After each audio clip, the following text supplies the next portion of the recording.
সুধী দর্শক, আসসালামু আলাইকুম। আমন্ত্রণ জানাচ্ছি চ্যানেলের সংলাপ অনুষ্ঠানে। রাজনীতির নানা সমীকরণ আর নানা চড়াই উতরাই পেরিয়ে শেষ হয়ে গেল ত্রয়োদশ জাতীয় সংসদ নির্বাচন। ভোটারদের স্বতঃস্ফূর্ত অংশগ্রহণ, সুষ্ঠু অবাধ ও নিরপেক্ষ নির্বাচনের এক নতুন ইতিহাস রচিত হলো 2026 সালের 12 ফেব্রুয়ারি। ভোট উৎসবে মেতেছিল পুরো জাতি। আগামীর বাংলাদেশের গতিপথ নির্ধারণ করতে দেশের মোট ভোটারের 59.44% মানুষ ভোটাধিকার প্রয়োগ করেছেন, যা বিগত সব রেকর্ড ছাড়িয়ে গেছে। প্রধান উপদেষ্টা ডক্টর মোহাম্মদ ইউনূসের ভাষায় ছিল নতুন বাংলাদেশের জন্মদিন। ভোটারদের ভোটে 209টি আসনে পেয়েছে বিএনপি। ভোটের হার বলতে গেলে 49.97%।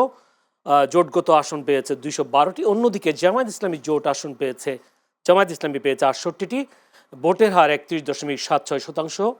ভোট পেয়েছে দলটি, জোটগত আসন পেয়েছে 77টি। আবার এদিকে গণভোটে ভোট পড়েছে 60.26%।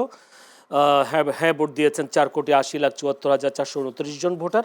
অন্যদিকে না ভোট দিয়েছেন 2,25,65,627 জন। সেক্ষেত্রে গণভোটে হ্যাঁ বিজয়ী হয়েছে। দুটি আসনের ফলাফল স্থগিত থাকায় 297টি আসনে 2/3 ভোট পেয়ে রাষ্ট্র ক্ষমতায় যাচ্ছে বিএনপি জোট, আর বিরোধী দলে যাচ্ছে জামায়াত জোট। সুতরাং তাই বলতে হবে কেমন হবে আগামীর সংসদ, সেই বিষয়টা নিয়ে আমরা আলোচনা করব রাষ্ট্র ক্ষমতায় বিএনপি ও বিরোধী দলের জামায়াত, কেমন হবে এই আগামীর সংসদ, এই বিষয়টি নিয়ে আলোচনা হবে সমসাময়িক বিষয়গুলো নিয়ে। আলোচনা করবার জন্য আমাদের স্টুডিওতে উপস্থিত আছেন, আমার ডানে আছেন মাহবুব আজিজ, সাংবাদিক ও কলামিস্ট। মাহবুব আজিজ, আপনাকে অসংখ্য ধন্যবাদ সময় দেওয়ার জন্য।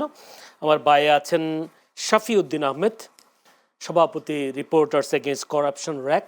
শাফিউদ্দিন আহমেদ, আপনাকেও অসংখ্য ধন্যবাদ সময় দেওয়ার জন্য। দর্শক, পুরো অনুষ্ঠান জুড়ে আপনাদের সাথে আছি আমি জয়নুল আবেদিন। একটু যেতে চাই দুজনই সাংবাদিক, কেমন দেখলো নির্বাচন, আসলে ত্রয়োদশ জাতীয় সংসদ নির্বাচন। একটু মাহবুব আজিজ ভাইয়ের কাছে যেতে চাই। মাহবুব আজিজ ভাই, যদি বলি ত্রয়োদশ জাতীয় সংসদ নির্বাচন হয়ে গেল নানা চড়াই উতরাই পেরিয়ে, যদি বিশ্লেষণ করতে বলি কিভাবে করবেন? ধন্যবাদ, শুভেচ্ছা।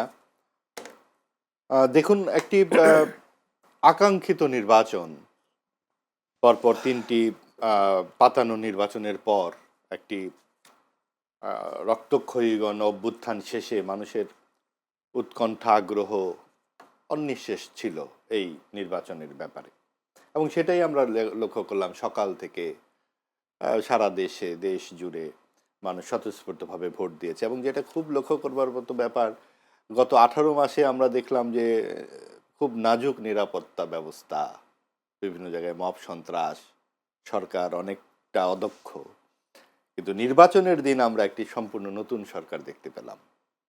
বিশেষ করে সেনাবাহিনী এবং সরকারের যেই প্রতিষ্ঠানগুলো নির্বাচন সংশ্লিষ্ট, সব মিলিয়ে একটি চমৎকার নির্বাচন হয়েছে, কোনো সন্দেহ নেই। ওই জায়গায় একটু যেতে চাই, যেহেতু আপনি বললেন যে আইন শৃঙ্খলা বাহিনীর যে একটা পদক্ষেপ দেখেছে নির্বাচনের দিন, মানে মনে হয়েছে একবার নতুন সরকার, নতুন প্রশাসন। কেন আপনার মনে হচ্ছে এতদিন কেন তারা প্রশাসন এভাবে করেনি, বা এখন কেন করলো?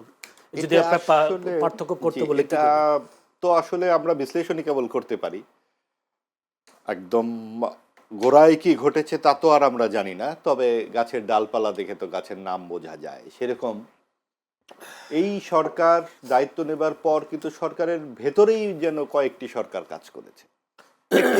একটি অংশ যেমন উগ্রবাদী ডানপন্থাকে প্রচণ্ড প্রশ্রয় আশ্রয় দিয়েছে, এবং নানান রকম চেষ্টা করেছে নির্বাচনটি যাতে অনিশ্চিত হয়ে পড়ে, এবং নানান তালবাহানায় যতখানি পিছায় নিয়ে যায়, যতখানি ক্ষমতায় থাকা যায়, এরকম একটা চেষ্টা আমরা কারো মধ্যে দেখেছি। এবং এটাও তো ঠিক যে তত্ত্বাবধায়ক মানে অন্তর্বর্তীকালীন সরকারের যিনি প্রধান উপদেষ্টা, তিনি কিন্তু একদম শুরু থেকেই খুব ডিটারমাইন্ড ছিলেন, একাগ্র ছিলেন, নির্বাচন তিনি করবেনই। এবং যখনই তিনি কথা বলেছেন তখনই তিনি জানিয়েছেন নির্বাচন হচ্ছে, এবং সেটা কিন্তু স্পষ্ট ছিল। কাজেই এই ব্যাপারটি স্পষ্ট ছিল। সেনাবাহিনীর প্রধানের ক্ষেত্রেও ব্যাপারটি স্পষ্ট ছিল, তার ব্যাপারেও অনেক রকম অভিযোগ এসেছিল। ডক্টর ইউনূসের ব্যাপারেও কিন্তু অভিযোগ ছিল, তিনি যদি একটি সুষ্ঠু এবং অবাধ নির্বাচন ঠিক জাতিকে উপহার দিতে না পারতেন, তাহলে চিরদিনের মতো একটা কলঙ্ক তার গায়ে লেগেই থাকতো। সেই জায়গা থেকে, এবং ওয়াকার সাহেব যেহেতু আওয়ামী লীগের মনোনীত ছিলেন, সেখানে তার বিরুদ্ধেও অনেক রকম কথাবার্তা এসছে, তিনিও এই ব্যাপারে খুবই ডিটারমাইন্ড ছিলেন একটা গণতান্ত্রিক। আর এই ধরনের ক্যারিয়ারের শেষ পর্যায়ে এসে এই ধরনের ব্যক্তিত্বরা নিশ্চয়ই, তাদের প্রত্যেকেরই দেশের প্রতি একটা কমিটমেন্ট থাকে, তারা এই সুযোগটি নিশ্চয়ই মিস করতে চাননি। আমি এই জায়গায় থাকি, মিস করতে চাইনি, সেই জন্য হয়তো ঐতিহাসিক একটা নির্বাচন দিয়েছেন। কিন্তু আজকে জামায়াতের পক্ষ থেকে ইসিতে গেছেন, তারা 30টি আসনের ব্যাপারে বলেছেন, তারা ভোট গণনা বা অভিযোগ করেছেন যে এখানে ইলেকশন ইঞ্জিনিয়ারিং হয়েছে, এবং তারা আগামীকাল বিক্ষোভ সমাবেশেরও ডাক দিয়েছেন। কি দেখছে আগামীর রাজনীতি? আসলে জামাত যে বাংলাদেশের জাতীয় সংসদে বিরোধী দল হবে, প্রধান বিরোধী দল হবে, এটাকে জামাতই ভেবেছে এই 18 মাস আগে কখনো? তো রাজনৈতিক পরিস্থিতি কত কিছুই না পরিবর্তিত করে। আপনি দেখুন, যে দলটি পুরো জাতির বিরুদ্ধে দাঁড়িয়ে গিয়েছিল, পুরো মুক্তি সংগ্রামের বিরুদ্ধে তারা সশস্ত্র সংগ্রামে লিপ্ত হয়েছিল, সেই জামাতে ইসলামী আজকে প্রধান বিরোধী দল। এবং জাতা কথা নয়, কিন্তু 70 আসন, প্রায় 68টি, 70 ছুঁই ছুঁই আসন নিয়ে জোটে 77, জোটে 77, এবং একটি শক্তিশালী বিরোধী দল হিসেবে তারা থাকবে। এবং তারা একটি আদর্শবাদী দল, সুনির্দিষ্ট আদর্শকে সামনে রেখে তারা কাজ করে। আমি যদি অভিযোগটার বিষয় জানতে চাচ্ছি, অভিযোগ করেছেন, এই অভিযোগটা কতটা? এই অভিযোগটা তো আসলে পাতানো অভিযোগ, এই কারণে রাজনীতি একটি চাপ রাখার জন্য, কারণ তারা যথেষ্ট খুশি। এতখানি তাদের প্রত্যাশার মধ্যে ছিল বলে, সত্যিকারের প্রত্যাশায় ছিল না। যা তারা করেছে সব হাইপ তোলা। এবং এই সমস্ত, আপনি একটু দেখুন যে গত 20 বছরে তাদের সাথে বিএনপি জামাতের যে সখ্য, এবং তাদের সর্বশেষ 2008 নির্বাচনে তাদের আসন 2টি, তার আগে তারা সর্বোচ্চ আসন পেয়েছে 18টি। গত 70 বছরে এই ভারতীয় উপমহাদেশে জামাত সর্বোচ্চ ভালো রেজাল্ট করেছে। ধন্যবাদ। আপনার কাছে আসবো বিরোধী দল হিসেবে এবং সরকারি দল হিসেবে কি ভূমিকা, সেটা আসবো শাফিউদ্দিন আহমেদ। যদি ভাবে বলি, বিএনপির এরকম ভূমিধস বিজয়ের কারণটা কি? ধন্যবাদ আপনাকে। বিএনপির ভূমিধস বিজয়ের কারণ নিয়ে অনেক ধরনের বিশ্লেষণ হয়। আমার কাছে আসলে মোটা দাগে মনে হয় 3টি কারণ। একটা বিষয় হচ্ছে জামায়াতে ইসলামী এবং জামায়াতে ইসলামের সাথে যারা জুটে গিয়েছেন, এনসিপি, এদের একদম উপরের কিছু প্রতিক্রিয়াশীল নেতা এত পরিমাণ প্রতিক্রিয়া দেখিয়েছেন কয়েকটা বিষয় নিয়ে। যেমন একটা হচ্ছে 71 মুক্তিযুদ্ধের এই প্রশ্নে উনারা এমনভাবে কথা বলেছেন যেটা এর আগে শেখ হাসিনা করতেন। উনি একা মুক্তিযুদ্ধের স্টেক হোল্ডার, উনি মুক্তিযুদ্ধের মালিক, এইটা উনার পকেটে। বাকি সব হচ্ছেন যারা বিএনপির সমর্থক, জামায়াতে ইসলামের সমর্থক, বা যারা আছেন আমজনতা, সবাই রাজাকার। যেই কথার সূত্র ধরে এই দেশে এই বিশাল একটা গণ অভ্যুত্থান এবং আজকের এই নির্বাচনটা, জামায়াতে ইসলামী এবং এনসিপি সহ তাদের সমর্থক আরো যারা আছেন, তারা মুক্তিযুদ্ধের বিষয়ে বিভিন্ন টকশুতে, ভাইও দেখেছেন অনেকগুলো টকশুতে এমনভাবে তারা প্রতিক্রিয়া দেখাতেন। তাদের ওই প্রতিক্রিয়া প্রথমেই আমার কাছে মনে হয় একটা সূক্ষ্ম একটা রেখা তৈরি হয়ে গেছিল, যেটা যত নির্বাচনে যত সময় গনিয়ে এসেছে, যারা মুক্তিযুদ্ধকে ধারণ করে, যারা অন্তত বিশ্বাস করে, এই দেশের মানচিত্রকে বিশ্বাস করে, জাতীয় পতাকাকে বিশ্বাস করে, ওরা চিহ্নিত করে ফেলেছে হয়তোবা এই কয়েকজন লোক, এরা এই জাতীয় পতাকার রং বিরোধী, ওরা জাতীয় পতাকার রংটা সহ্য করতে পারে না, ওরা এই দেশের এই জাতীয় সঙ্গীতকে মানে না। বিভিন্ন কার্যক্রম দিয়ে ওরা এইটা জায়গায় বড় একটা ডিভাইডেশন তৈরি করে ফেলেছে। একটা পক্ষ এক হয়ে গেছে। এখানে এরা যে সরাসরি আওয়ামী লীগের সমর্থক ওই রকমও না, এমনি সাধারণ কিছু মানুষ এক হয়ে গেছে। আরেকটা বিষয় হচ্ছে, আপনি পরপর কয়েকটা ঘটনা দেখবেন যেটাতে সাংস্কৃতিক অঙ্গনে, শিল্প এবং সাংস্কৃতিক অঙ্গনে ব্যাপক একটা প্রভাব পড়েছিল। এইবারের নির্বাচনে আমরা যারা মাঠে নিউজ কভার করেছি, আমরা একাধিক এই কালচারাল সেগমেন্টে কাজ করেন, ওই জায়গাতে যারা আছেন, ধরেন সরাসরি নাটক, সিনেমা, মঞ্চে, থিয়েটারে কাজ করছেন, বা এটার পিছনে কেউ ক্যামেরার পিছনে কাজ করছেন, কেউ এই সেই মেকআপ আর্টিস্ট, কলাকুশলী, কিংবা যারা এগুলাতে উপভোগ করেন, শিল্প সংস্কৃতি সাহিত্য উপভোগ করেন, এই মানুষগুলা কিন্তু একদম টোটালি তারা মুখ ফিরিয়ে নিয়েছিল। একটা সিংহভাগ মুখ ফিরিয়ে নিয়েছিল। তাদের কাছে একটা আতঙ্ক কাজ করতো যে যদি এই প্রতিক্রিয়াশীল গোষ্ঠীটা রাষ্ট্র ক্ষমতায় আসে, তাহলে হয়তো এই দেশে শিল্প, সাহিত্য, সংস্কৃতি হয় বন্ধ হয়ে যাবে, না হলে এইটা আবার ভিন্ন কোনো ধারা এই দেশে প্রবর্তন হবে, সেই ধারায় প্র্যাকটিস করতে হবে। এইটা হচ্ছে দ্বিতীয় একটা কারণ। এই একটা বিশাল জনগোষ্ঠী সরে গেছে। আর তৃতীয় যে বিষয়টা, সেটা হচ্ছে ভাই, আপনি যে কোনোভাবে সংজ্ঞায়িত করেন না কেন, বিএনপি এই দেশে একটা বৃহৎ গণমানুষের কাছে প্রিয় একটা রাজনৈতিক দল, মানুষের কাছে জনপ্রিয় একটা রাজনৈতিক দল। এই তিনটা কারণ, এইটার বাইরে খুব বৃহৎ কোনো কিছু আছে, কোনো মেকানিজম আছে বলে আমার মনে হয় না। এবার নির্বাচন স্বতঃস্ফূর্তভাবে মানুষ ভোট দিয়েছে। সেক্ষেত্রে এটা আপনি কি মনে করেন যে তারা যদিও প্রায় 68টা আসন পেয়েছে এবং তাদের কথায় 53টি আসনে তারা 2 থেকে 5 হাজারের মধ্যে ডিফেক্ট মানে অর্থাৎ পরাজিত হয়েছে, অর্থাৎ বিশাল পরিমাণ মানুষ জামায়াতকে ভোট দিয়েছে। যদি এগুলোতে উতরে যেত তাহলে রেজাল্টটা কি হতো, বা জামায়াত বা এত শক্তি পেল থেকে এত ভোটার তারা জোগাড় করতে পারলো কি? আপনার কি মনে হয় জামায়াত এবং ছাত্র শিবির কি বসেছিল এই 15 বছর? তারা কি কতটুকু ভিতরে ভিতরে কাজ করেছে? এই যে কথায় কথায় গুপ্ত বলা হয়, গুপ্ত শব্দটা তো ভাই আকাশ থেকে পড়ে দেয়। তাদের কিছু কর্মকাণ্ডের কারণে এটা সামনে চলে এসেছে। ওরা ছাত্রলীগের সাথে মার্চ করেছে, যখন তারা বিএনপির সাথে জোটে ছিল তারা বিএনপির সাথে মার্চ করেছে, তারা ভোটের জায়গাগুলো চিনেছে, কোথায় কাজ করতে হবে সেই জায়গাগুলো চিনেছে। যেগুলো আপনি ডাকসু, চকসু, রাকসু এইগুলোর নির্বাচনগুলো আপনি দেখেন না, তারা তো কাজ করেছে, ভিতরে ভিতরে তারা কাজ চালিয়ে গিয়েছে। এবং বিএনপি সরাসরি প্রকাশ্যে রাজনীতি করে, এইটা একটা বিশাল বিষয়। আপনি চিহ্নিত করতে পারেন কারা কারা বিএনপির বুদ্ধিজীবী, কারা বিএনপি ঘরানার পেশাজীবী, এটা আপনি চিহ্নিত করতে পারেন। চিহ্নিত করে তাদেরকে আপনি কোণঠাসা করে দিতে পেরেছেন, তারা তাদের মুখ খুলতে পারেনি।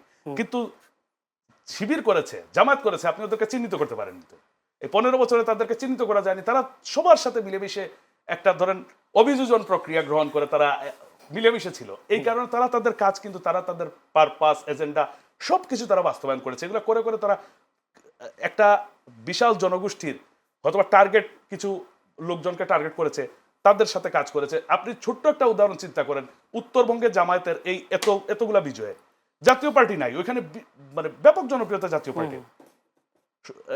এই হুসাইন মোহাম্মদ এরশাদ সাহেবের কারণে ওইখানে একটা জনপ্রিয়তার জায়গা জাতীয় পার্টির। যখনই জাতীয় পার্টি ওইখান থেকে সরে গেল, বিএনপির চেয়ারপারসন, বর্তমান চেয়ারপারসন তখনও ইংল্যান্ডে, উনি বাংলাদেশে আসেননি। এই যে মাঝখানে একটা রাজনৈতিক একটা শূন্যতা ছিল, ওই শূন্যতায় তারা কি ওইখানে একদম ঘরে ঘরে ঢুকে কাজ করেনি? জাতীয় পার্টির আসনগুলা, দুর্গগুলা না হলে নীলফামারীর 4-4টা আসন কিভাবে জামায়াতে ইসলামী পায়, গাইবান্ধার 4টি আসন কিভাবে জামায়াতে ইসলামী পায়? তারা তো ঘরে ঘরে কাজ করেছে, তারা ওই দুর্বল জায়গাগুলো চিনেছে, ওইগুলো আইডেন্টিফাই করেছে। মোট কথা হচ্ছে ভাই, তারা 15 বছর বসে থাকেনি। এগুলো হচ্ছে যারা তখন বুঝতে পারেনি, দেখতে পারেনি, এটা তাদের ভুল। তারা মনে করেছে জামায়াত এই শেখ হাসিনা স্ট্রিম রুলার চালাচ্ছে, জামায়াত নাই এই দেশে ফেনিশ। কিন্তু জামায়াত প্রত্যেকটা ছাত্রলীগের প্রত্যেকটা কমিটি, ইউনিয়ন, ওয়ার্ড থেকে কেন্দ্র, প্রত্যেকটা কমিটিতে ছাত্র শিবিরের থেকে কাজ করতে পেরেছে, কাজ করেছে তারা। জি মাহবাজি, একটা কথা হচ্ছে যে বিরোধী দল, আপনি নিজেও বলেছেন শক্ত একটা বিরোধী দল পাচ্ছে সংসদ, যেটা জামায়াতের কথা বলছেন। কেমন হবে আসলে সংসদটা, কেমন হবে, বা সরকারের পক্ষ থেকে কি কাজ করতে হবে? বিরোধী দল যে শক্ত একটা বিরোধী দল পেল, তাদেরকে কিভাবে হ্যান্ডেল করতে হবে যারা ক্ষমতায় যাচ্ছে তাদের? দেখুন, এই যে ত্রয়োদশ জাতীয় সংসদ নির্বাচন উত্তর রাজনীতি এবং তার আগের রাজনীতির অনেক পার্থক্য আমরা দেখতে পাবো সামনে। ভাই যেমনটি বললেন, এই বিশ্লেষণগুলো আরও হবে নিশ্চয়ই, যে জামাতের ভোট এত কিভাবে এলো, 3 থেকে 7% বা 4 থেকে 7% ভোট প্রায় 30, 35, 40 পর্যন্ত চলে যায় কি করে? উত্তরবঙ্গের যে দরিদ্র এলাকাগুলো আপনি দেখুন, পুরো উত্তরবঙ্গ, এমনকি ঢাকায় যেখানে যেখানে তারা ভালো করেছে, সেগুলোও কিন্তু যে জায়গাগুলো ভালো করেছে আপনি খুঁজে দেখবেন যে এগুলো একদম গুলশানের মতো জায়গা। গুলশানের আবার সেই বস্তি এলাকা, গুলশানে কিন্তু আবার এই মধ্যবিত্ত বা উচ্চবিত্ত এলাকায় না, কিন্তু বস্তিগুলো একদম সেই বস্তিগুলোতে আপনার কল্যাণ ভিত্তিক সমবায় তারা তৈরি করেছে দীর্ঘদিন ধরে, এবং এগুলোকে চলে আসছে কিন্তু। এবং প্রত্যেকটা এলাকায় এলাকায় উঠান বৈঠক, বিভিন্ন ধরনের প্রতি শনিবার ঢাকা শহরের মতো এলাকায় নারীদেরকে নিয়ে তাদের ছোট ছোট 5-6 জনের করে ছোট ছোট বৈঠক হয় একদম বহুদিন ধরে। এবং আমরা মাঠ পর্যায়ে দেখেছি যে বাড়িতে যারা গৃহকর্মীর কাজ করেন তারা শনিবার দিনটা ছুটি নেন। কেন? কারণ আজকে আমাদের মাহফিল আছে। তো এই যে এইভাবে ডোর টু ডোর যাওয়ার, এই আদর্শবাদী রাজনীতির বিরুদ্ধে যখন আপনি মধ্যপন্থার উদারপন্থী রাজনীতি করতে যাবেন, আপনারও কিন্তু ওই রকম একটা প্রচেষ্টা থাকতে হবে। আমাদের বড় রাজনৈতিক দলগুলো কি করে, নির্বাচনের আগে একটা জানান দেয় যে এখন এইবার যে পরিস্থিতিটা হচ্ছিল আওয়ামী লীগের অনুপস্থিতিতে এবং আওয়ামী লীগের দুঃশাসন পরবর্তী যে বাস্তবতায়, এবং আওয়ামী লীগ তো নাই, এই ভোটগুলো যাবে কোথায়? এবং এই ভোটগুলো নিয়ে কিন্তু ব্যাপক টানা হেঁচড়া। আমি এই জায়গায় একটু আপনাকে থামাই, আওয়ামী লীগের ভোটগুলো কোথায় গেল? আওয়ামী লীগের ভোটগুলো বিভিন্ন দিকে ভাগ হয়েছে। 1 নম্বর, যারা মোটামুটি ধর্মবাদী রাজনীতিকে ভয় পেয়েছেন যে এই উগ্রবাদ এলে আমরা কি করে সমাজে থাকবো, তারা ধানের শীষে ভোট দিয়েছেন একদম, যেটাকে আমাদের এক সিনিয়র সাংবাদিক নুরুল কবির সাহেব বলেছেন নাকে রুমাল চেপে ভোট দিয়েছেন। অর্থাৎ যে চাঁদাবাজির যে দুর্গন্ধ বা অপছন্দের যে দুর্গন্ধ সেটাকে ঢেকে ভোট দিয়েছেন একদল মানুষ, যে এখানে আমরা ঠেকাই।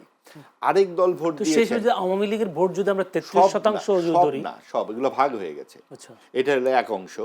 আরেক অংশ দিয়েছে এলাকা ভিত্তিক ভোট, আপনি আপনার মামাতো ভাই, সেটা যেই দলই হোক না কেন এটা থাকে। এবং যেহেতু এবার আওয়ামী লীগ নাই, তারা ধরেছে ভাই আপনার মামাতো ভাই, আপনার নিরাপত্তা তো আমার, আপনি আওয়ামী লীগ করেন তো কি হয়েছে। এইভাবে জামাত তো এই সব ব্যাপারে খুবই চ্যাম্পিয়ন, তারা সেভাবে এক ভোট নিয়েছে। আরেক দল ভোট দিয়েছে ভয়ে, জামাতকে যদি না ভোট দেয়, এখানে তো সবাই চেনে সবাই জানে, সবাই ভোট দিচ্ছে, আমি যদি ভোট না দিই আমি তো থাকতে পারবো না। উত্তরবঙ্গে এটা বেশি হয়েছে। কাজে এই সব ভোটগুলো বিভিন্নভাবে ভাগ হয়ে গেছে। আপনি দেখুন যে সংখ্যালঘুর যে ভোট, আমরা বারবার বলি 70-এর আগে যেগুলো বামপন্থীর ভোট ছিল, পরবর্তীতে আওয়ামী লীগের ভোট হয়ে গেছে, এই ভোটগুলোও আপনি একসাথে যে পড়েছে সব ধানের শীষে গিয়ে, তাও আমরা বলতে পারি না, কিন্তু উত্তরবঙ্গের ভোট কিন্তু তা বলে না। কাজেই আপনার কিন্তু ভোট দেবার পর আমি কি করে এলাকায় থাকবো সেগুলোও কিন্তু বিবেচনায় নিয়েছেন অনেকে। অর্থাৎ এগুলো আমাদের সমাজতাত্ত্বিক বিশ্লেষণের বিষয় হবে, এবং একই সাথে বিষয় হবে যে আগামী দিনে বিএনপির যে রাজনীতি সেটা এই ধর্মভিত্তিক উগ্রবাদী রাজনীতিকে কি করে সামাল দেয়। কারণ প্রশ্ন ওই জায়গায়, জি, তাদের বিএনপির রাজনীতিটাকে কঠিন করে দিল কিনা। অবশ্যই, শুধু কঠিন না, বিএনপিকে রাজনীতিই করতে হবে। চাঁদাবাজি, দখলবাজি, মানে দেশের মালিক হয়ে গেলাম 5 বছরের জন্য, কাউকে গুনার অবস্থা নাই, যেটা শেখ হাসিনা করেছিলেন, যে ভোট ছাড়াই মালিক হয়ে গেলাম। তো সেই আমাদের এখানে যারা ক্ষমতা যায় তারা তো ভুলে যায় যে গতকালকের কি অবস্থাটা ছিলাম। নিশ্চয়ই এই ধরনের ঘটনার ক্ষেত্রে তাদেরকে বুঝতে হবে যে একদম ঘাড়ের কাছে নিঃশ্বাস কিন্তু ফেলেছে 2000, 4000, 5000 ভোটে এরকম, যে এবং সবসময়ই কিন্তু সরকারি দল জনগণের প্রখর আতস কাছের নিচে থাকে। একটু ভুল হলেই কিন্তু অনেক বেশি সমালোচনায় পড়তে হবে, এবং তখন যায় কিন্তু বিরোধী দলের কাছে। কাজে আগামীতে বিরোধী দলের অবস্থা কিন্তু আরো ভালো হবার সম্ভাবনা, এবং একটা ধর্মবাদী একটা সাম্প্রদায়িক গোষ্ঠীর সঙ্গে তাদেরকে যেহেতু কাজ করতে হবে, সেহেতু তাদের যে আদর্শ, মুক্তিযুদ্ধের এই আদর্শকেই আর খালি বইয়ের পাতায় রাখলে চলবে না। মুক্তিযুদ্ধকে অপব্যবহার করা যাবে না, যেটা আওয়ামী লীগ করেছিল। আপনি মুক্তিযুদ্ধের চেতনাকে সামনে রেখে নির্বাচনী বৈতরণী পার করেছেন, আপনাকে সেটা মাথায় রেখেই এই ধর্মনিরপেক্ষতা, সাংস্কৃতিক যে পরিচর্যা, যেটা ভাইও বললেন, এমনকি তারেক রহমান বলেছেন সঙ্গীত গান বাজনা এইসবকে আমাদের দেশে থাকবে না, একদম সরাসরি বলেছেন। এবং তিনি এই কথা পরিষ্কার বলেছেন যে যে কোনো ধর্মের বিশ্বাসী, অবিশ্বাসী, সংশয়বাদী সকলের সমান মর্যাদা থাকবে। এটা যেন খালি কথার কথা না। এই রাজনীতিটাকেই যদি, উদারপন্থী রাজনীতিটাকে বিএনপি প্রতিষ্ঠিত করতে পারে, যদি চাঁদাবাজি মুক্ত এবং মানুষকে হুমকি ধামকি দেওয়া মুক্ত একটা সমাজ প্রতিষ্ঠিত করতে পারে, তাহলেই খুব সহজে, কারণ মানুষ আসলে শান্তি চায় এবং কোন রকম শেকলের মধ্যে নিজেকে বাঁধতে চায় না। ধন্যবাদ আপনাকে। প্রধানমন্ত্রী হিসেবে আসলে ওনার কাছে জিজ্ঞেস করেছিলাম বিএনপির রাজনীতিটাকে কঠিন করে দিল কিনা, জামাত যেহেতু গাড়ির উপর নিঃশ্বাস ফেলেছে, কেমন করবেন আসলে তারেক রহমান, আশা কেমন আপনার? মূল কি পয়েন্টের কথাগুলো মাহবুব ভাই বলে ফেলেছেন। আসলে আমার এইখানে একটু মানে সংযুক্ত করছি। এখানে বিএনপির দেখেন আপনি কোনো গবেষণা নাই, কোনো থিসিস নাই, কোনো পেপার ওয়ার্ক নাই এইগুলা নিয়ে। এই যে নির্বাচনে কোন কোন এজেন্ডা নিয়ে, কোন কোন এজেন্ডার কারণে মানুষ বিএনপিকে লুফে নিয়েছে, এই বিষয়গুলো নিয়ে এখন পর্যন্ত কিন্তু কেউ কাজ শুরু করেনি। আমার মনে হয় না 5 বছর পরে যখন মেয়াদ পূর্ণ হবে তখন এগুলো নিয়ে কাজ করবে কিনা। এই জুলাই বিপ্লবে আপনি দেখেন বিএনপির যে কয়টা লোক রাজপথে মিছিল দিয়েছে, কিংবা তারপরে যে বড় বড় বই লিখেছে, জুলাই আন্দোলনে বিএনপির ভূমিকা, বিএনপির অবদান, তারেক রহমানের অবদান কি, ছাত্র দলের অবদান কি, যুব দলের অবদান কি, এইগুলা নিয়ে একদম অনেকে তো এক ধরেন তেলের ড্রাম নিয়ে বসে গেছে। এই জুলাই আন্দোলনে নিজেকে এস্টাবলিশ করা কতটুকু অবদান ছিল, কিন্তু জুলাইটা কেন এই দেশের বুকে জুলাই কেন নেমে এসেছিল, এইগুলা নিয়ে কি বিএনপির একজন বুদ্ধিজীবীর কাছ থেকে কোনো গবেষণাধর্মী কোনো কলাম এখন পর্যন্ত কি আপনার চোখে পড়েছে? আমার চোখে পড়েনি এখন পর্যন্ত। জুলাইয়ের পোস্টমর্টেম কি কেউ করেছেন? জুলাই পরবর্তী বাংলাদেশ কিরকম হবে এটার কোনো প্রেডিকশন কেউ কি দিয়েছেন এখন পর্যন্ত? ওই যে শুরুতে যে কথাটা বললাম, জামায়াতে ইসলাম বলেন, এনসিপি বলেন, ওরা যেই আদর্শ ভিত্তিক রাজনীতি করে ওরা কিন্তু বসে নেই, ওরা 15 বছর বসেছিল না, ওরা এখনো সেটা কাজ করছে। এখন পর্যন্ত এই দেশের বেশিরভাগ মানুষের মাথায় এই মেসেজটা অলরেডি সেট করা যে এই দেশের জুলাইয়ের মূল স্টেক হোল্ডার হচ্ছে এনসিপি বা এনসিপি যারা যারা নেতৃত্ব দিচ্ছেন উনারা। এই জুলাই যে বিশাল একটা গণমানুষের অবদান ছিল, যার কারণে 12 তারিখে মানুষ প্রাণ খুলে নিজের ভোটটা নিজে দিতে পেরেছে, এইটা নিয়ে কোনো ব্যবস্থা আছে, কোনো পোস্টমর্টম আছে বিএনপির কারো? এই জায়গাগুলো বাড়াতে হবে, এই দুর্বলতাগুলো কাটিয়ে উঠতে হবে বিএনপির। পাশাপাশি রাষ্ট্র যেহেতু পরিচালনা করবেন প্রধানমন্ত্রী হিসাবে, যেটা আপনিও বললেন অলমোস্ট কনফার্ম উনি এই দেশের প্রাইম মিনিস্টার হিসাবে শপথ নেবেন। শপথ নেওয়ার পর প্রথম যে চ্যালেঞ্জ এই দেশের, আপনি যত যাই বলেন ভাই, যখন মানুষের পেটে ভাত থাকবে না, আর যখন রাস্তাঘাটে এই ছিনতাই, চাঁদাবাজি, সন্ত্রাসী কর্মকাণ্ড, হুমকি দামকি থাকবে, তখন আপনি যত বিশাল সংখ্যাগরিষ্ঠতা নিয়েই আসেন না কেন সংসদে, মানুষ সেগুলো 2 মাসের ভিতর ভুলে যাবে। ভুলে গিয়ে মানুষ আবারও রাস্তায় নামবে। কারণ এই দেশে, আমি আবারও বলছি, এই দেশের মানুষ প্রতিবাদ করতে শিখে গেছে। এই দেশে যেই আবার ধরেন ফেসিবাদ হয়ে উঠবে, সে বিএনপি হোক যেই হোক, ওই রাস্তায় যারাই হাঁটবে মানুষ কিন্তু আবারও রাস্তায় নেমে আসবে। পাশাপাশি তাদের মাথায় রাখতে হবে তাদের বিরোধী দল এই দেশে কিন্তু জামায়াতে ইসলামী। আর জামায়াতে ইসলামী সবসময় তাদের এই দুর্বলতাগুলো নিয়ে কাজ করবে, কাজ করে, জামায়াত কাজ করে। একটা ধরেন শ্যাডো ক্যাবিনেটের একটা রূপরেখা অলরেডি তারা বলে রাখছে, তারা প্যারালাল এদের সাথে কাজ করবে। শুধু শ্যাডো ক্যাবিনেট কি করে? শুধু সমালোচনা করে, কোন কোন জায়গায় ঘাটতি আছে সেগুলোর জন্য পাল্টা আরেকটা নীতি তারা জনগণের সামনে উত্থাপন করে। তো আপনি চেয়ারে বসলে আপনার কাজ করতে হবে, কাজ করলে ভুল হবেই। প্রত্যেকটা ভুলকে আবার আইডেন্টিফাই করে সেই ভুলগুলো কিভাবে শুধরানো যায়, এগুলোর বিশাল একটা গবেষণা সেল যদি কাজ করে একটা পজিটিভ কোনো কিছু একটা এমনভাবে পাবলিকের সামনে দেয়, পাবলিক আবার ওইদিকে ঝুঁকে যাবে, মানুষ ওইদিকে ঝুঁকবে। এইটা তো এইভাবে হলে মানে আসলে সুবিধা।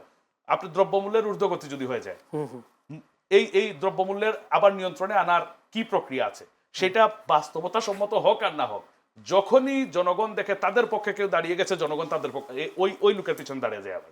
এই জায়গায় খুব সাবধানে ডিল করতে হবে এই বিএনপিকে। মোদ্দা কথা হচ্ছে, জামায়াতকে বাদ দিয়ে বিএনপি চলতে পারবে না, জামায়াতকে সাথে নিয়ে চলতে হবে না, জামায়াতকে ডিল করতে হবে, ডিল করতে হবে। বিরোধী দলকে এবার বিরোধী দলের মতো ডিল করতে হবে। ধন্যবাদ। আমি একটা প্রশ্ন, যেহেতু ঢাকার মধ্যে সবচেয়ে বড় আলোচিত একটা আসন ছিল ঢাকা 8 আসন, যেখানে নাসিরউদ্দিন পাটোয়ারি এবং মির্জা আব্বাসের মতো একজন, যদি বলি কি বলে, একজন অভিজ্ঞ রাজনীতিবিদ। আমরা নাসিরউদ্দিন পাটোয়ারির অনেক কথাগুলো, হালকা হালকা কথাগুলো শুনেছি, কিন্তু ভোটের মাঠে দেখলাম নাসিরউদ্দিন পাটোয়ারির সাথে মির্জা আব্বাসের তেমন কোনো ফারাক ছিল না। তেমন যদি বলে একেবারে 3-4 হাজার ভোট, কোনো ব্যাপার নেই। কীভাবে নাসিরউদ্দিন পাটোয়ারি এত ভোট পেল? মির্জা আব্বাসকে কেন এত বেশি ভোটে জয়ী করতে পারলো না? বিএনপিকে আবারও এই মানে মফস্বল এলাকায় যেভাবে বিএনপি গণমানুষের দল হয়েছে, এবার ঢাকা শহরে এলিট সোসাইটিতে, শিক্ষিত সমাজে, সুশীল সমাজেও ওইভাবে মিশে যেতে হবে বিএনপিকে, 1 নাম্বার বিষয়। দ্বিতীয় যে বিষয়টা হচ্ছে, আবারও ঘুরে ফিরে ওই কথায় আসতে হয়, ওরা তো কাজ করেছে ভাই। আপনার দুর্বলতাগুলো তারা জানে, কোন কোন জায়গায় জনগণকে খেপানো যায়, কোন কোন জায়গায় খেপানোর পর আবার কিভাবে আমার পক্ষে নেওয়া যায়, এই কাজগুলা জানে। আপনি মির্জা আব্বাস, উনি বর্ষিয়ান রাজনীতিবিদ, কিন্তু উনার বক্তব্যগুলো খেয়াল করবেন, উনি ওনার বক্তব্যে যেসব কথা বলেছেন, প্রত্যেকটা কথার কাউন্টার একটা পার্ট রেডি করেছেন নাসিরউদ্দিন পাটোয়ারি।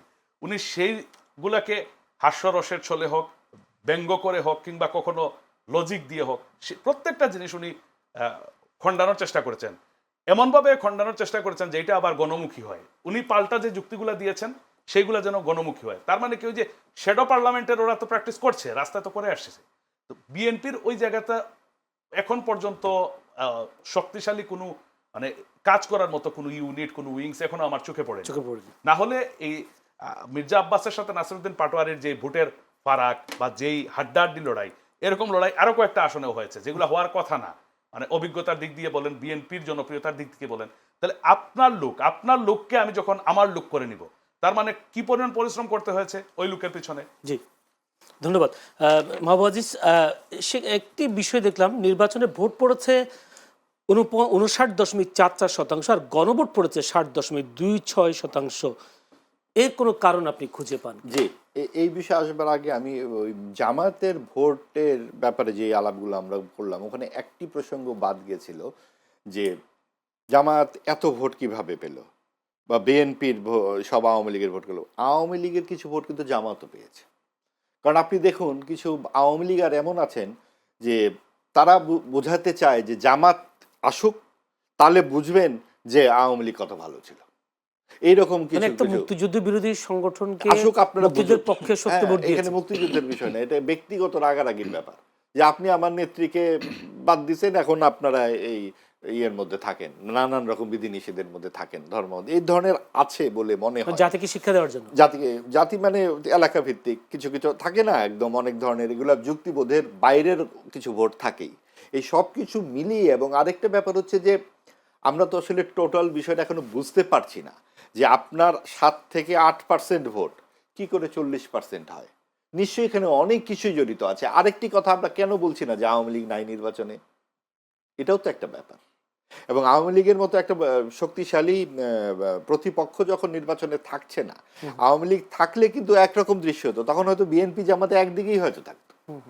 কাজেই এই পুরো দৃশ্যটাই, এবং সেইখানে এটা হলো কি করে, আমরা কি ভুলে যাচ্ছি যে অন্তর্বর্তীকালীন সরকারের ভূমিকা আছে এখানে? কারণ তারা চেয়েছে আওয়ামী লীগ না থাকুক, সেটার অনেক যুক্তিগ্রাহ্য অবশ্যই কারণ আছে, আওয়ামী লীগ একটা হত্যার সঙ্গে জড়িত, এবং সেই কারণে, কিন্তু তারপরেও এটা তো ঠিক যে সকলেই হত্যার সঙ্গে জড়িত ছিলেন না, সকল সমর্থক বা সকল নেতা হত্যার সঙ্গে ছিলেন না, যারা হত্যার সঙ্গে জড়িত ছিলেন না তাদেরকেও এই নির্বাচনের বাইরে রাখা হয়েছে। এবং সেটা আমরা যদি এইভাবে বলি যে আওয়ামী লীগ শূন্য একটা রাজনীতির ময়দান তৈরি করে সেখানে বিএনপি এবং জামাত এনসিপিকে সরকার প্রতিষ্ঠিত করে দিয়ে গেল, এই যদি ব্যাখ্যা হয় আপনি কি বলবেন? হতেও তো পারে, কারণ আপনি যখন নিউ ইয়র্কে যান আপনি তখন এই 2-3 দলকে নিয়ে যান, আপনি যখন আলোচনা করেন এই 3 দলকে নিয়ে আলোচনা করেন, আপনি জাতীয় পার্টিকে নির্বাচনে অংশগ্রহণ করতে দিলেন, আপনি সংস্কার কমিটিতে আপনি আলোচনায় অযোগ্য ঘোষণা করলেন, একই যাত্রায় 2 ফল কি করে হয়? অর্থাৎ অনেক কিছু জোড়াতালি যেটা হয়েছে সেইটার আরেক জোড়াতালির লক্ষ্য হচ্ছে আপনার এই গণভোট। গণভোটের যে বিষয়গুলো আপনি দেখুন, আমি নিজে ভোট দিয়েছি, আমি সকালবেলা আমার অভিজ্ঞতা হচ্ছে আমি 7:30টার দিকে চলে গেছি যে ভোটটা দিই। তো আমি আমার স্ত্রী সহ যখন ভোট দিতে গেলাম তখন কেবল মানুষ আসছে, এবং অনেকেই আগ্রহী মহিলারা। আমি কিন্তু জিজ্ঞেস করেছি অনেক নারীদেরকে যারা একটু মানে প্রান্তিক নারী, যে গণভোট ব্যাপারটা কি? ওরা সরকারের পক্ষে আর একটা বিপক্ষে, মানে এইরকম একটা কথা। এবং আপনি দেখুন 2,35,00,000 ভোট না, আপনি কি এটাকে খুব কম সংখ্যক মনে করছেন? এত কিছুর পরেও আপনি 2 কোটি ভোট তো নাতে পড়েছে, যে এইগুলো কারা দিল? এগুলো কারা দিল? কাজেই এই বিষয়গুলো হচ্ছে যে আপনি এই গণভোটের মধ্যে সবসময় আমরা দেখেছি যে সংসদে কোনো একটা বিষয় আলোচনা হওয়ার পরে সেটা গণভোটে যায়। 91-এর যখন রাষ্ট্রপতি শাসিত ব্যবস্থা থেকে, সরকার ব্যবস্থা থেকে আমরা সংসদীয় পদ্ধতিতে গেলাম, আগে কিন্তু সংসদ আলোচনা করেছেন। এইখানে অনির্বাচিত ব্যক্তিরা ঠিক করে দিচ্ছেন এই হবে, এবং তারা বলছেন এটা জুলাইয়ের প্রত্যয়। অধিকাংশ সত্য বটে, আসলেই জুলাইয়ের প্রত্যয় সংস্কার, আসলেই জুলাই চায় না যে ফ্যাসিবাদ আর কায়েম হোক। তবে ওই প্রশ্নে একটু আসি যে এতগুলো ভোট ভোট কারা দিল? না ভোট দিয়েছে যারা এই সরকারের এই মুক্তিযুদ্ধ বিরোধী কর্মকাণ্ড পছন্দ করেনি, যারা ধর্মনিরপেক্ষতা এবং সমাজতন্ত্রকে এইভাবে ছুঁড়ে ফেলে দেওয়ার জিনিসটা পছন্দ করেনি। বিএনপি তো মুক্তিযুদ্ধের পক্ষের শক্তি হিসেবে কাজ করেছে, শক্তি হিসেবে কাজ করেছে, কিন্তু বিএনপির সঙ্গে তো জামাতের এতদিনকার শখের ব্যাপারটাও অনেককে একটু দ্বিধান্বিত করে। সবাই তো নানান রকম ইকুয়েশন করেছে, কারণ বিএনপি যখন জুলাই সনদে স্বাক্ষর করছে সেটা কি অনেকে পছন্দ করেছে কিনা? কারণ এনসিপি কিন্তু স্বাক্ষর করেনি, আপনি দেখুন এনসিপি মূল প্রবর্তক জুলাই সনদের, এখন পর্যন্ত তারা স্বাক্ষর করেনি। আপনি একটু করে বলছিলেন যে বিএনপির রাজনীতিটা কঠিন হয়ে যাবে, ওয়েলফেয়ার পলিটিক্সের কথা। নির্বাচনের পরে আমরা দেখলাম বেশ কয়েকটি জায়গায় সহিংসতার ঘটনা ঘটেছে, এই বিষয়টাকে কি নিহতের ঘটনা ঘটেছে মুন্সিগঞ্জ। এই বিষয়টা হচ্ছে কি, বিএনপিকে প্রথমেই চিহ্নিত করতে হবে গত 18 মাসের আইনের শাসনের অনুপস্থিতিতে কারা করেছিল এটা মব সন্ত্রাস। যারা মব সন্ত্রাসের হোতা তারাই কিন্তু এখন বিরোধী দলে। কাজে এই বিষয়টি অবশ্যই বিএনপিকে প্রথমে চিহ্নিত করতে হবে যে আইনের শাসন না থাকলে কাদের সুবিধা হয়, তারাই এতদিন নির্বাচন চায়নি, কাজেই তারা সুযোগ পেলেই তো আইনের শাসন আবার নিজের হাতে তুলে নেবে। এইটা একদম প্রথম কাজ, মব সন্ত্রাস বন্ধ করা এবং চিহ্নিত করা। আইনের শাসনকে আইনের মতো করে চলতে হবে, সে যেই হোক না কেন, আপনার যত ঘনিষ্ঠই হোক না কেন, আইন নিজের হাতে তুলে নেওয়া যাবে না। এবং আপনার কাজ হচ্ছে আপনার প্রতিষ্ঠানগুলোকে প্রাতিষ্ঠানিকভাবে চলতে দেয়া, আপনার পুলিশকে পুলিশের মতো চলতে হবে। এবং পুলিশকে যদি আপনার এমপি সাহেব ফোন করে দেবেন না এটা আমার লোক, এখানে কিছু করা যাবে না, তাহলে কিন্তু বিভাজন তৈরি হবে। এবং যেই জায়গাতে আওয়ামী লীগ ভুলগুলো করেছিল বা অন্যায় করেছিল, ভুল বললে কম বলা হয়, অন্যায় করেছিল এবং মনে করেছিল যে আমি জমিদার, এই জমিদারি সংস্কৃতি থেকে অবশ্যই বেরিয়ে আসতে হবে সব দল। সেই সময় আমরা পর্যন্ত অপেক্ষা করি। জনাব শাফিউদ্দিন আহমেদ, আজকে বেশ একটা মানে উল্লেখযোগ্য ঘটনা, যেটা হচ্ছে বিএনপির চেয়ারম্যান তারেক রহমান জামায়াত আমিরের সাথে দেখা করতে গেছেন এবং সেই সাথে এনসিপির আহ্বায়ক নাহিদ ইসলামের সাথে দেখা করতে গেছেন। রাজনীতিতে একটি এই ধরনের একটা সম্পর্ক, এই ধরনের একটা রীতি তৈরি হওয়াটাকে আপনি কীভাবে দেখছেন? আর যদি বলি সহিংসতার কথা, এই সহিংসতাটাকে আমরা বিএনপি এই ব্যাপারে অ্যালার্ম কিনা বা মানে সচেতন কিনা যে আসলে বিএনপিকে আরও বেশি সচেতন হওয়া দরকার কিনা যাতে কোনো ধরনের দুর্ঘটনা না ঘটে? প্রথম বিষয়টা তো আসলে সংসদীয় গণতন্ত্রের সৌন্দর্য। এগুলা আপনার সাথে আমার মতানৈক্য থাকবে, সেগুলো নিয়ে কথা বলার জায়গা আছে, সংসদ আছে, যেগুলো এত বছর এই প্র্যাকটিস আমরা ভুলে গিয়েছিলাম। এই প্রজন্ম এগুলা দেখেইনি। সংসদে বিরোধী দল আর সরকারি দলের ভিতর কথার লড়াই চলছে, কথায় একজন আরেকজনকে ঘায়েল করার চেষ্টা করছেন, এইগুলা দেখেনি। এই প্রজন্ম কি দেখেছে? একজন ডিক্টেটর বসে আছেন, উনি ছাড়া বাকি সবাই হচ্ছেন পাপিষ্ট বান্দা এই পৃথিবীর। এরা, এদের কোনো অধিকার নাই, কথা বলার কিছু নাই। আমি আমার একটা ক্যাবিনেট, আমার একটা পার্লামেন্ট আমি রেডি করে বসে আছি, আমি যা বলবো সব জি হুজুর। এই জেনজি বলতে যাদেরকে বোঝায়, ওরা ওই প্র্যাকটিসটা দেখেনি। সংসদীয় গণতন্ত্রের সৌন্দর্য রক্ষার্থে এটা ধরেন একদম তৃণমূল পর্যায়ে এইগুলো দেখি, যারা কিছু উদারপন্থী রাজনীতি করেন। ইউনিয়ন পরিষদ নির্বাচনে আপনি দেখবেন একজন মানুষ যদি নির্বাচনে পরাজিত হয়, বিজয়ী প্রার্থী পরের দিন সকালবেলা তার সাথে দেখা করতে যান। কিন্তু এত বৃহৎ প্রেক্ষাপটে আমরা কখনো দেখিনি। বাট এইটাই হওয়ার কথা ছিল, সব সময় এইটাই হওয়ার কথা ছিল। এইটাই হচ্ছে রাজনীতির সৌন্দর্য, বিউটি অফ পলিটিক্স। এইটা আমরা দেখিনি দেখে হঠাৎ করে আমাদের ধাক্কা লাগছে। আমাদের কাছে মনে হচ্ছে এটা মনে বিরল একটা ঘটনা। তারেক রহমান যাচ্ছেন ডক্টর শফিকুর রহমানের কাছে, নাহিদ ইসলামের কাছে দেখা করতে যাচ্ছেন না, দেখিনি বিদায় এগুলো মনে হচ্ছে, হঠাৎ করে দেখছি। বাট এটা সৌন্দর্য, এটা গণতন্ত্রের সৌন্দর্য। এই প্র্যাকটিসটা চলমান রাখতে হবে। এগুলো শুধু কথার কথা না। মাহবুব ভাই যেটা বলছিলেন বারবার, যে বিএনপিকেও কিছু কিছু জিনিসে শুধু আমি বললাম একটা রাজনৈতিক চমক, ইলেকশনে একটা ম্যান্ডেট দিলাম, এইগুলা না। এগুলো আসলে বাস্তবে আপনি বাস্তবায়ন ঘটাতে হবে। আপনার প্রত্যেকটা জিনিস আপনার প্র্যাকটিসের মধ্যে নিয়ে আসতে হবে।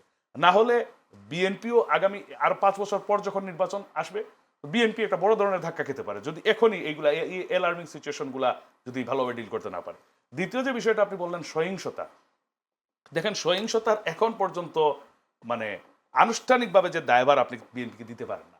কারণ বিএনপি এখনো রাষ্ট্র ক্ষমতায় মানে সংখ্যাগরিষ্ঠতা পেয়েছে, কিন্তু এখনো শপথ নেয়নি, সংসদ এখনো গঠন হয়নি, মন্ত্রিসভা গঠন হয়নি, বিএনপির স্বরাষ্ট্রমন্ত্রী এখনো বসেননি যার দিকে আপনি আঙ্গুল উঠাবেন। এইগুলার বিষয়ে এখন রাজনৈতিক যে নির্বাচন পরবর্তী যে সহিংসতা, এখনো কিন্তু এই সহিংসতার যা ঘটবে সব দায় কিন্তু এখনো ইন্টারিমের। এই অন্তর্বর্তীকালীন সরকার এখনো দায়িত্বে আছেন, এখনো এই নির্বাচন কমিশন দায়িত্বে আছেন, এখনো যেই আইজিপির অধীনে এতগুলা বছর এতগুলা মাস পুলিশ কাজ করেছে, নির্বাচনের সময় কাজ করেছে, ওনারা এখনো দায়িত্বে আছেন। কিন্তু এই বিষয়ে শুধু বিএনপি সহিংসতা করলো বলেই আপনি একটা দলের উপর দায় দিয়ে বসে থাকলেন, শুধু এইটা নিয়ে একটা রাজনীতি করলেন, আপনি এত সহজে এই জিনিসগুলো দেখার সুযোগ নাই। দায় কিন্তু এখনো সরকারের আছে। সরকার এখনো নতুন কোনো সরকারকে দায়িত্ব বুঝিয়ে দেন। নতুন সরকার দায়িত্বে আসুক, নতুন সরকার দায়িত্বে আসার পর যদি এইরকম সহিংসতাগুলা চলে, এইগুলাকে এই নির্বাচন পরবর্তী এই সহিংসতাগুলাকে প্রতিহিংসার আকারে রূপ ধারণ করে, তখন সরাসরি বিএনপির দিকে আঙ্গুল উঠানো যাবে। এর আগ পর্যন্ত এইটা নিয়ে সরাসরি বিএনপির দিকে আঙ্গুল উঠানোর মতো সময় আসে। ধন্যবাদ আপনাকে। আমি মাহবুবের কাছে শেষ প্রশ্ন, সেটা হলো নির্বাচনের পরের দিন ডাকসু তথা ঢাকা বিশ্ববিদ্যালয়ে বাম সংগঠনের কিছু নেতাকর্মীরা বেশ ট্রাক নিয়ে নাচানাচি করলো। তারা কি জানতো আসলে বিএনপি ক্ষমতায় চলে এসেছে? তারা গান বানালো, বেশ কিছু গান বানালো। এটা তো এক ধরনের এটাকে উৎসব বলবেন না কোনো ধরনের উস্কানি? এক ধরনের রাজনৈতিক আচরণ নিশ্চয়ই।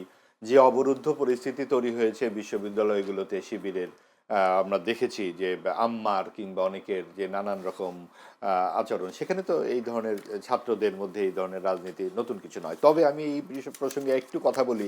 ভাই যেমনটি বললেন যে 5 বছর পর বিএনপিকে তো মানুষের কাছে যেতে হবে যদি তারা ভুল করে। আসলে 5 বছর টিকতে পারবে কিনা সেটাও নিয়েও কিন্তু কথা হবে। আপনার এই যে জামায়াতে ইসলামী, তারা কিন্তু আপনাকে প্রতি পদে পদে আপনাকে ধরবে, যে এটা স্বাভাবিক, একটা বিরোধী দলের কাজই তো তাই। সাথে সাথে আরেকটা শক্তির কথা কিন্তু বিএনপিকে ভুললে চলবে না, সেটা হচ্ছে আওয়ামী লীগ। যে সংসদের বাইরে থাকবে, তারাও তো সমাজে ঢোকার জন্য চেষ্টা করবে। অর্থাৎ ভেতরে বাইরের দুইটা শক্তিকে বিএনপির মোকাবেলা করতে হবে এবং সেই মোকাবেলা করার জন্য তাকে যুক্তিসঙ্গত আচরণ করতে হবে। সমাজের একটা অংশকে আপনি জোর করে বাইরে রাখতে পারেন না। কি করে একটা রিকনসিলিয়েশন সম্ভব সকলের মধ্যে, সেটা যেমন দরকার, এবং সেই রিকনসিলিয়েশনটা যদি বিএনপির নেতৃত্বে হয় এবং বিএনপি যদি সকলকে নিয়ে সামনে একটা মিথস্ক্রিয়ার মাধ্যমে সমাজে একটা শান্তির বারতা নিয়ে আসতে পারে, যেটা কঠিন, অনেক বিভাজন হয়ে গেছে এবং অন্তর্বর্তীকালীন সরকার এই বিভাজনটাকে আরও দীর্ঘ করবার চেষ্টা করেছে। তো সেই জায়গা থেকে আবার অবশ্যই 24-এর গণ অভ্যুত্থানে আমাদের চোখের সামনে হত্যাকাণ্ড ঘটেছে, সেইটার বিচারও কিন্তু করতে হবে। জুলাইয়ের শহীদদের পাশে থাকতে হবে, জুলাইয়ের যারা আহত তাদের পাশে থাকতে হবে। অর্থাৎ এই চতুর্মুখী এই ঝামেলার মধ্যে আপনার বিএনপি সরকারকে একটা উদার, ধর্মনিরপেক্ষ, অসাম্প্রদায়িক এবং ভবিষ্যৎমুখী বাংলাদেশ তৈরির নেতৃত্ব দিতে হবে। ধন্যবাদ দুজন আলোচক। দর্শক আমাদের সাথে ছিলেন দুজন আলোচককে অসংখ্য, তারা প্রাণবন্ত আলোচনা করবার চেষ্টা করেছেন আসলে বিএনপির সামনে কি করা উচিত কি করা উচিত না সেই বিষয়গুলো তারা দুজনেই তুলে ধরবার চেষ্টা করেছে। যদি বলি আগামী 5টা বছর বিএনপি কীভাবে তাদের বিরোধী দলকে হ্যান্ডেল করবে এবং দেশটা কীভাবে পরিচালনা করবেন সেটা হয়তো সময় বলে দেবে। সেই পর্যন্ত আমাদের অপেক্ষা করতে হবে। দুজন আলোচক, মাহবুব আজিজ সাংবাদিক ও কালামিস্ট এবং শফিউদ্দিন আহমেদ সভাপতি রিপোর্টার্স এগেনস্ট করাপশন র্যাক, দুজনকে অসংখ্য ধন্যবাদ এবং প্রাণঢালা অভিনন্দন, শুভেচ্ছা সময় দেওয়ার জন্য। দর্শক আপনারা এতক্ষণ ধৈর্য ধরে আমাদের এই অনুষ্ঠান দেখবার জন্য, আমাদের সাথে যুক্ত থাকবার জন্য আপনাদেরও প্রাণঢালা অভিনন্দন শুভেচ্ছা জানাচ্ছি। আগামীকাল একই সময়ে চ্যানেলের সংলাপ অনুষ্ঠান দেখার আমন্ত্রণ জানিয়ে আজকের মতো বিদায় নিচ্ছি। ভালো থাকবেন সবাই।